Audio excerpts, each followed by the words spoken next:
Yo YouTubers, Warframers. Welcome to another weapon episode. Today we're gonna handle the Phantasma.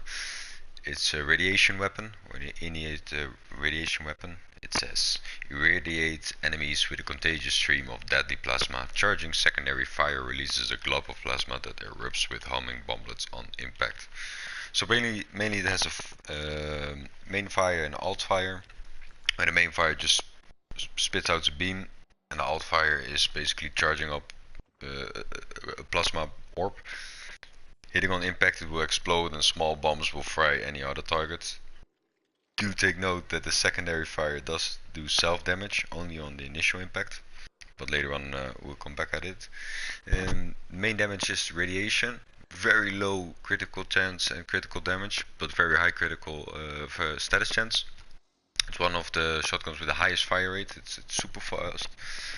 And already take note that putting up fire rate mods on the shotgun won't increase the charging time, and the reload speed is by far very fast, so you don't need any reload mods.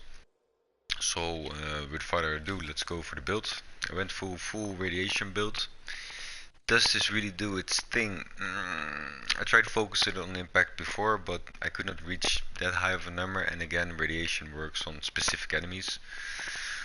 So for a well-rounded build, I would recommend definitely go for a full impact build, but yeah, it's I don't want to degrade the weapon, but it lacks power. It really is fun. It's a very fun weapon to play with. I call it the Tonkor 2.0. The effect is pretty similar to the Tonkor, where you have the initial shot and then the second wave of damage. It's really fun to play with. By most likely one of the most fun weapons they brought in. But do take note, it is a market weapon, pretty easy to acquire. So yeah, you cannot expect very high yield from it. Or let's go for the build, I guess. We start with the one prime mod, of course the damage.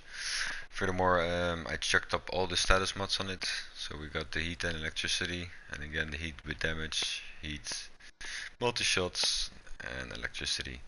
And again multi-shot. Multi-shot will increase the amount of orbs, but will still come down to one blast, so keep in mind. Let's take it for a spin. Is it an endgame weapon? No. Because I'm gonna take level, let's say 100 enemies, so sorry level 3, and you're gonna see I'm already struggling with killing enemy types like this, and it's again it's a good weapon for mid-level games, and it's fun to play with, but is the very powerful weapon? No, not on the end level. It's just, again, if somebody says the difference, please show me your build, but it's definitely not working. Again, I did not put a river mod on it, so small, how do you say, small reservation. Maybe with a river mod you can actually make it work on a little bit higher tiers, but still I won't see it fight a level enemy 200 plus. It's not happening. And again, it's not like you daily play it, but if you want to do it good, or you're killing a boss, you want to have that damage, right? Let's take 3 from all, level 100. See how it does.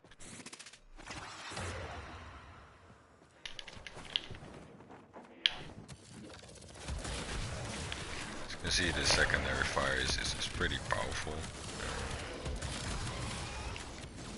It does what it should do. The ammo efficiency is really low on this weapon. I think if you want to run with this weapon, you definitely need a sentinel or some ammo conversion on it. Again, the self damage, without the Wukong I probably would have killed myself a couple of times. As you could see, I went pretty quick through it, but let's say we crank up the level a little bit.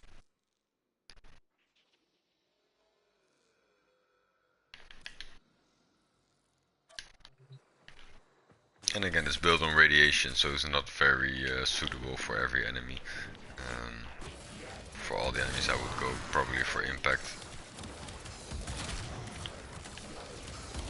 Pestant, quite weak, but you can see through the armor. The corrupted bombards are very affected by by the radiation, but as you can see, the damage is not high enough.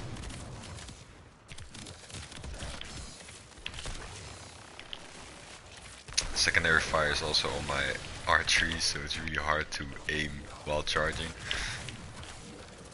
Or definitely got me killed a couple times.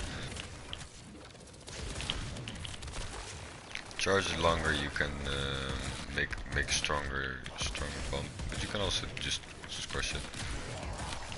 Probably better for bigger groups of enemies, just shoot it. Or when they're really standing next to each other, of course. Power it up, then you do more damage. Sorry.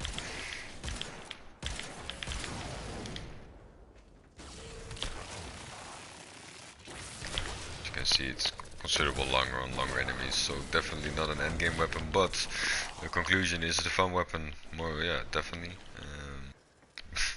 If it's endgame, no, but again, for using it for mid-level games, it's quite fun. Watch out for using it, don't kill yourself, and yeah, want to thank you guys for watching. Have a good day. Sweet.